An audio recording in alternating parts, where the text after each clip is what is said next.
Assalamualaikum semua. Kita berjumpa lagi dalam Pendidikan Islam tahun 1 untuk minggu transisi.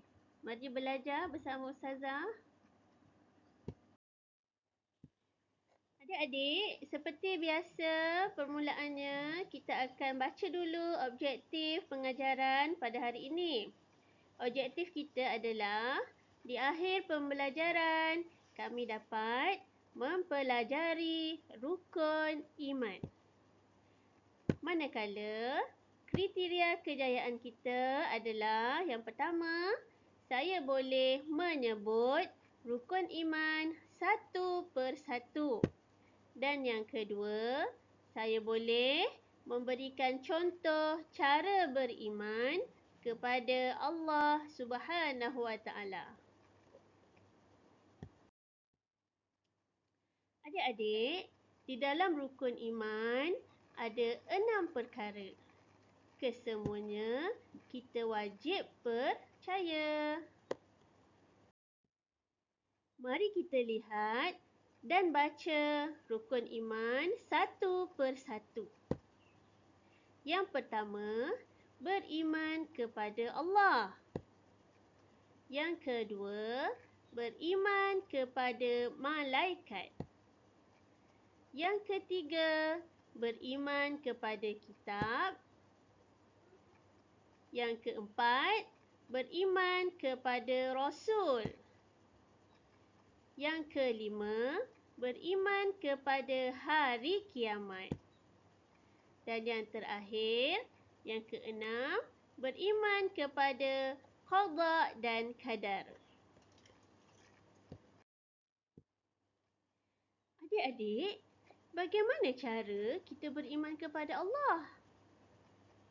Ya, ada banyak cara untuk kita beriman kepada Allah, untuk kita percaya kepada Allah. Boleh adik-adik fikirkan? Mari kita fikirkan bersama. Adik-adik, mari kita lihat contoh cara untuk kita beriman kepada Allah. Cuba lihat gambar yang pertama. Ini adalah gambar solat. Hari-hari kita wajib solat. Sama ada kita solat secara sendiri ataupun solat secara berjamaah. Ini wajib ya. Ini adalah satu cara ataupun contoh untuk kita beriman kepada Allah. Kita lihat gambar yang kedua. Gambar yang kedua adalah menuntut ilmu ataupun kita boleh lihat di situ membaca Al-Quran, bertadarus bersama ibu ataupun bersama rakan-rakan, ataupun kita boleh baca Al-Quran secara sendiri. Ataupun kita boleh juga baca Iqra' kalau kita belum lagi masuk Al-Quran. Kita boleh belajar Iqra' supaya kita lancar untuk membaca Al-Quran. Ini juga adalah contoh cara untuk kita beriman kepada Allah. Dan gambar yang lagi satu saya tunjuk di sini adalah gambar di Mekah. Apa yang kita lakukan di Mekah? Betul, yang kita lakukan di Mekah adalah menunaikan haji ataupun umrah. Ini juga satu cara yang paling jelas untuk kita beriman kepada Allah. Baik, mari kita teruskan lagi. Adik-adik, kita teruskan lagi untuk satu cara kita beriman kepada Allah. Ustazah ambil satu saja yang pertama, iaitu solat. Sebelum solat, apa yang perlu kita lakukan? Boleh tak kalau kita terus solat sahaja? Ada benda yang kita perlu buat. Yang pertama sekali, kita pastikan diri kita berwuduk ataupun suci daripada hadas kecil. Dan seterusnya, sebelum solat, kita hendaklah menutup aurat. Pakai telekung kalau perempuan. Kalau lelaki, mesti pakai seluar panjang ataupun kain yang menutup aurat. Dan seterusnya, pakaian kita mestilah bersih, suci daripada najis. Dan juga tempat solat kita perlu bersih. Kalau tak bersih, nanti solat kita tidak sah. Maksud bersih di sini adalah suci daripada najis. Najis tu apa? Najis tu kekotoran seperti tahi ataupun air kencing dan sebagainya. Baik, mari kita teruskan lagi. Adik-adik, tadi Ustazah ada sebut berkaitan dengan wuduk. Tahu tak apa itu wuduk? Pernah ambil wuduk tak?